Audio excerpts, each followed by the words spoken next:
Chapter 9. Natalie. Inhaling deeply, I allow the arid summer evening breeze to brush my face. Mr. Wilson's party was boring like any other high-profile gathering. My cheeks are sore from maintaining a fake smile for hours. If it weren't for Mason's appearance, I would have been bored to death as I waited for it to end while Derek went on with his usual business. Standing on the balcony, I impassively watch the fountain in the courtyard. The water dances with the lights in synchronicity, lively and peaceful at the same time. How nice would it have been if I'd had a sibling? Maybe I wouldn't have to live under a fascist like Derek Lewis. In fact, I might not even have to live my life on a track I'm not particularly interested in. I bite my tongue. I don't know how long I'm standing there before I feel it start to drizzle. To be able to enjoy the rain without a flood of anxiety is rare for me. I find it strange that I feel sanctified as I stand there, allowing the downpour to soothe my body, envisioning each droplet washing away my worries. It's a little past midnight when I stir from my trance. I take a quick shower and slip into my nightgown, then decide to make a cup of tea to help me sleep. I silently make my way across the dim-lit hallway,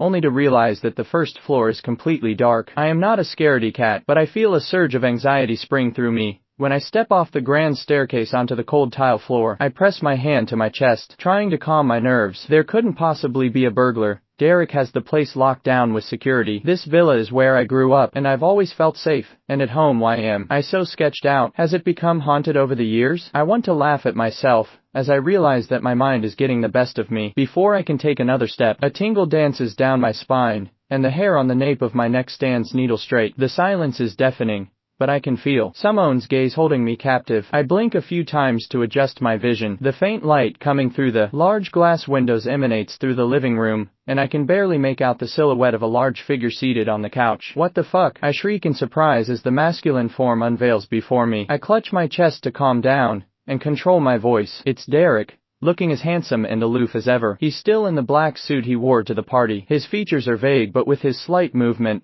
I'm able to make out the icy grin on his mouth where the light scarcely touches his face. He holds a glass in one hand, with his free arm resting on the backrest. His legs are crossed, his noble aura overflowing. What? Were you expecting someone else? His voice is low and gruff. He doesn't hide the contempt in it. No, I just came down to make some tea, I reply bitterly, throwing out an exasperated breath.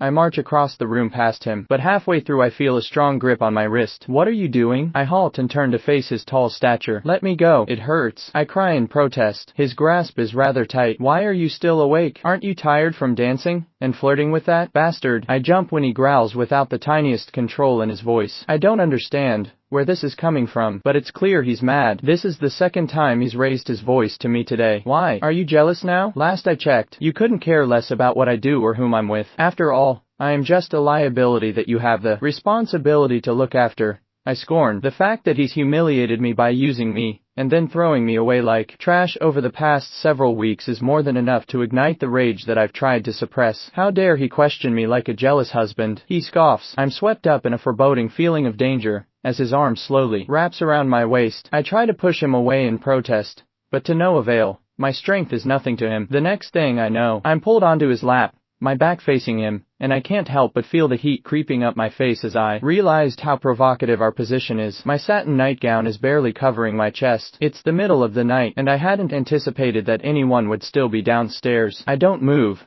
afraid that it might result in something I'll regret. My heart pounds hard against my chest as Derek's arms encircle my waist more tightly. Then, he leans against me, with his forehead on my back. His breath is erratic, and I shiver when I feel him bury his face in the crook of my neck. What are you doing? I ask stiffly, feeling my senses grow weak under his touch. 10 minutes. Just give me 10 minutes. His voice is gentle, almost pleading. I keep quiet, unsure how to react. Derek always gives off a daunting aura, like that of an emperor whose every word is law. But this man with his arms around me is an entirely different person. Is it because of the alcohol? Again, I sigh and sit quietly as I place a hand on his. He takes it as consent and continues to inhale me as if his life depends on it. We stay like this until his breathing steadies and my nerves relax. I never imagined I'd be able to feel such a sense of security in his arms, even with deafening silence. Is work that tiring? I whisper after a while, unable to suppress my curiosity. He breathes rashly. I stiffen, feeling ticklish all over. Nothing I can't handle, he replies,